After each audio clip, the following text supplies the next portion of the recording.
Lasă că merge așa. Asta e o expresie care o întâlnești în foarte multe locuri unde oamenii lucrează, prestează un job și asta e un lucru foarte urât. Adică etica la locul de muncă e un subiect care pe mine mă interesează foarte tare, pentru că numai așa noi putem să producem, să avem o productivitate mai mare, să o ducem mai bine, să avem salarii mai mari, să fie lumea fericită, ca să zic într-un cuvânt.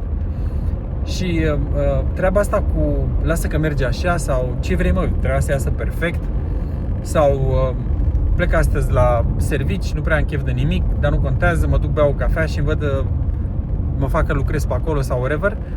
Deci etica asta la locul de muncă am văzut-o în foarte multe locuri. Deci din cauza asta fac aceste video legate de cum trebuie să te comporți. Și aș vrea să dau și eu niște sfaturi din experiența mea și lucruri care eu le-am pus în practică. Deci numărul 1, când pleci de acasă, tu ar trebui să pleci cu un conștient că te duci undeva unde tu faci ceva pentru care ești plătit și cu acei bani tu te întreții.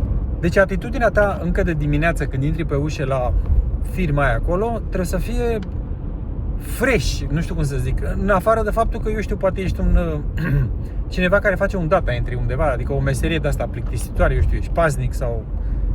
Dar dacă te duci undeva unde trebuie să depui ceva muncă fizică sau intelectuală, eu zic că trebuie să te duci cu un mindset de ăsta foarte puternic. Imaginați-vă că dați drumul la radio, da? Cum ascult eu pe ăștia de la Kiss FM și alții, și vin oamenii ăștia la servici, au și ei problemele care le avem și noi, absolut toate le au și ei, adică și de sănătate, și de familie, și de somn, și de nesomn, și de stres, și de copii, și de tot.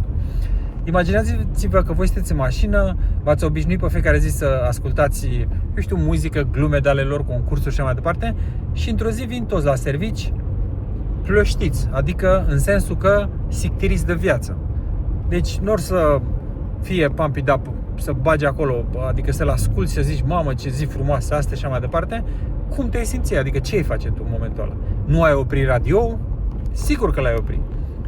Imaginează-ți că și când te duci la servici cu atitudinea asta de sictir, ăia care primesc servicii de la firma respectivă opresc firma, adică cum oprești tu radio sau schimbi postul, ăia opresc contractele cu firma respectivă și schimbă firma. E fix același lucru.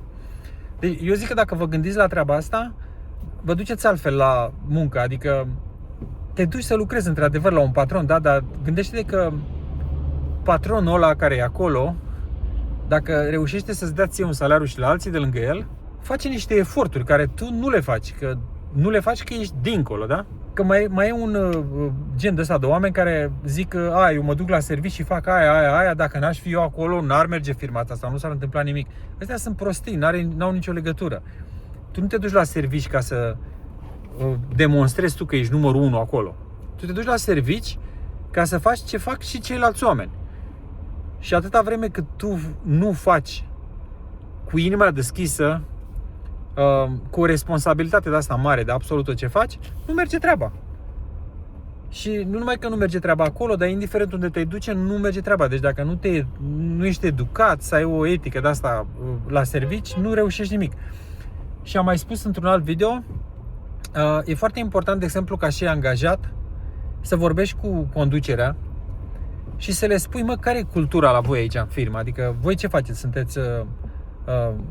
aveți o politică de asta relaxantă, eu știu, vin îmbrăcat în blugi la serviciu sau în pantaloni scurți, sau sunteți o firmă care vreți să vină îmbrăcat în costum, respectați orele, poate voi sunteți ok dacă vine cineva la 10 și pleacă cu o oră mai târziu, sau trebuie să vin la fix. Câte cafele pot să beau pe zi la voi în firmă? Câte pauze de țigare pot să-mi iau? Cu cine pot să vorbesc în firmă și cum? Dacă ai colegi care nu-i cunoști și trebuie să intri cu ei să interacționezi cu ei, e foarte bine să discuți cu un manager sau cineva care îl cunoaște care cunoaște acea persoană și înainte de a începe o interacțiune cu acel coleg, să știi cine e el, adică să ai un pic de background. De unde e omul ăsta, de unde vine, ce a făcut el, de când lucrează în firmă, cu ce se ocupă mai exact, ce fel de personalitate are, ce îi place, ce nu-i place. Toate astea, dacă le colectezi, în momentul când interacționezi cu cealaltă persoană, automat totul merge foarte lin, foarte frumos. Și apropo de asta, comunicarea asta, că totul duce la comunicare, adică cum, într-un colectiv, cum comunici tu. Unul din subiectele care iarăși se discută foarte mult este legată de oamenii care or să rămână fără servicii. Primii oameni care or să rămână fără servicii vor fi cei care nu știu să comunice, cei care nu știu să vorbească. Când eram eu, să zicem, pe la vreo 25 de ani așa, aveam niște colegi care lucrau pe mașini de-astea de Linux, adică pe computere. Deci, dar ei aveau un caracter care, deci nu puteai să vorbești cu ei, adică ei așa erau făcuți, adică bun, pe calculatoarele acolo ce făceau, că nu înțelegea nimeni. Acum nu se mai întâmplă treaba asta, că toată munca care ei o făceau e automatizată complet, deci nu mai sunt oameni de genul ăla, deci nu mai poți să fii, dacă tu zici că mie nu-mi place să vorbesc cu nimeni, eu vreau să stau închis în mine, n-am chef de nicio discuție cu oamenii și așa mai departe. Deci asta nu mai merge, nu mai ține. Și da, cam asta am vrut să vorbesc, că poate o să mai vorbesc și în alte video și o să bată apa în pio, cum vine vorba, pentru că nu merge treaba altfel. Deci nu e vorba numai de tine personal și de firma unde lucrezi tu, e treaba globală, adică pe nicăieri nu funcționează lucrurile dacă nu avem o etică foarte bună la muncă, dacă nu suntem deschiși la discuție, dacă nu ne interesează foarte mult ce se întâmplă acolo, nu ai cum. Deci nu merge treaba și nu-ți merge nici ție.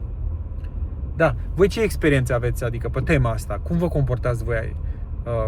Vă cunoașteți colegii de servici? Vorbiți cu ei?